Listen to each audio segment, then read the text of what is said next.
Hello, everyone. This afternoon, we're chatting not about the election. We want to talk about books. We're talking with Christina Baker Kline, author of the New York Times bestseller, Orphan Train. So, Christina, welcome to Australia. Thank you. Tell us more about the book and what you hope readers will take away from it. So, Orphan Train is the story of a 91-year-old woman with a hidden past as an Orphan Train writer, and the 17-year-old girl who comes into her life, part Native American, foster kid, been kicked around by the system, steals a book from the library, and has to do community service, helping this old lady clean out her attic. And in doing so, she discovers that this old woman rode on an orphan train when she was a child, and that the two of them actually have more in common emotionally and in other ways than they would have guessed. Can you tell us more about what Orphan Train means, if people aren't familiar with the term? Yeah. So the orphan trains ran in America over 75 years. 250,000 children were sent on trains from the East Coast, mostly New York, mostly from Grand Central Station, to points all over the Midwest. And they ended up populating the Midwest. There are now more than 4 million descendants of orphan train riders. These children were essentially indentured servants. They were called indentured and contracted.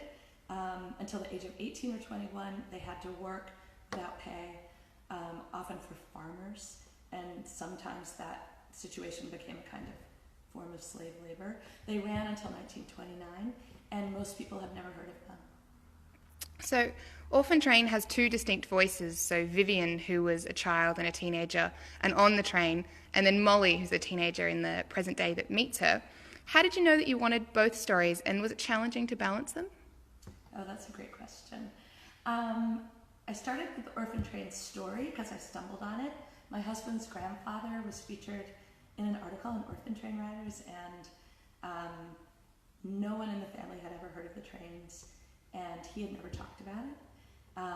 And the little town in North Dakota that my mother-in-law grew up in, where lots of train riders went, again, even though she grew up when there were plenty of train riders in that town, she'd never heard of it. So I knew that it was a story that had been hidden in plain sight in American history, and I was really curious about the parameters of it. So I started to research it, and I went to Orphan Train reunions. I went to Ireland, where a lot of train riders came from. I met 11 living orphan train riders. I interviewed 7 of them. And when I started the book, 150 orphan train riders were still alive about 4.5 years ago, and now there are fewer than probably 5 at most. And they're all over 100 years old. Wow. I know. So imagine how lucky I was that I could be part of living history and meet all these people who really were lived and went on these orphan trains. So I wrote that, I sort of came up with that idea.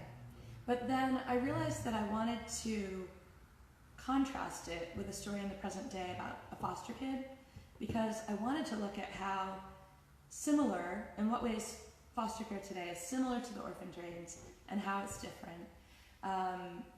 And what I discovered is that all of the changes that have been made to create better situations for children, there are new laws and regulations over the past 100 years, so not new, but even new in the past decade, that are checks and balances so that foster kids aren't supposed to be taken advantage of in the bad ways that they used to be. But the truth is, number one, children still fall through the cracks. It's just part of the way it works. And number two, the emotions that children feel today who have been abandoned or taken out of homes or have somehow lost their parents are the same emotions that those children felt who rode on the orphan trains. So in that way, it hasn't changed at all. And I think it was getting at the core of the emotions for both the present day character and the character who rode on the orphan train that I wanted to probe in this novel. Yeah, and you do. This novel is beautiful and very, very moving. It's both the characters have such stunning stories. What draws you to a particular time or era in history, and what's your process of researching that time and then writing the story like? This is my 5th novel, and I have another one coming out in February. And my previous novels have been mostly contemporary. Part of my first novel was set in the past, but Orphan Train was quite a departure in that way. I stumbled on the story, it seemed really interesting to me, and I just set myself this sort of larger task of immersing myself in the time period. I hadn't read much historical fiction. I wasn't really that interested in it.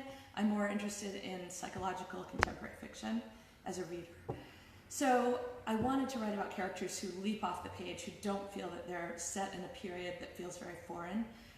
So for example, I don't use dialect. I didn't want to, even though I tried to get the details of the time periods right, in some ways it's a contemporary feeling story, I think. You don't necessarily think, oh, this is an old-timey story.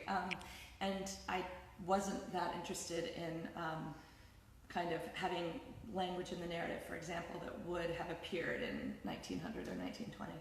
So, although it's a historical story, I wanted the story to feel fresh to the reader. I wanted you to feel like you were on the train with my character, not that you were reading about a character who was very much written about in the past. Yeah, absolutely. And you just hinted at it, but your next book, which unfortunately we won't get till April, but it's called A Piece of the World, and it fictionalizes the life of Christina Olsen, who people may know as the inspiration behind Andrew Wyeth's famous painting, Christina's World. Tell us what to expect from Christina's story. So there's this famous painting that hangs at the Museum of Modern Art called Christina's World. Some people know it and some people don't. It's a woman in a pink dress with her back to the viewer, looking at this mysterious gray house on a hill. And if you Google Christina's World, you'll see a million images of it, as well as a million parodies of it, because it captured the public imagination, in particular in the United States, because nobody quite knows what this woman is thinking, sort of a different version of the Mona Lisa. And people have always been curious, what is this woman thinking? What would you see if she turned her head? So the story that I wrote is the story of what you will see if she turns her head. Ah, it's great, guys. Count down to this one. It's going to be a wonderful read. Thank you so much for coming in. It was lovely to meet you, and enjoy the rest of your time here. Thank you so much. Had a great time.